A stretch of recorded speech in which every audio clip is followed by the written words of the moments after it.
जगतसिंहपुर जिला सदर थाना इटापड़ा अंचल में पुलिस रेड। आज जगतसिंहपुर पुलिस चढ़ाऊ कर 40 ग्राम ब्राउन सुगर और गोटे मोबाइल जबत कर घटन में बाप और पुओं को गिरफ कर पुलिस। गिरफ अभियुक्त इटापड़ा गाँवर बापा निरंजन महांती और पुओ पप्पू पवित्र महांती। इटापड़ा छकरे निरंजन एक दुकान करथिबा बेले सेटर से दीर्घ वर्ष है ब्राउन सुगर बेपार कर आसुथिले। जबत ब्राउन सुगर अनुमानिक मूल्य 4 लाख टंका हेबो बोली एसडीपीओ कहते। जगतसिंहपुर आईएससी एसआई मित्रबानु ओझांक नेतृत्व रे गोटे टीम फॉर्म करथिले। से जगह रे रेड करला परे हमारे टीम दुईटा एक्यूज मानक पाखरे 40 ग्राम ब्राउन शुगर और गोटे मोबाइल सीज हो जाइए।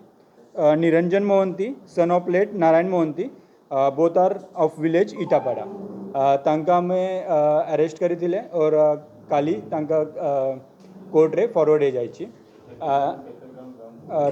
ये ऑपरेशन रे हमें टोटल 40 ग्राम ब्राउन शुगर मिला।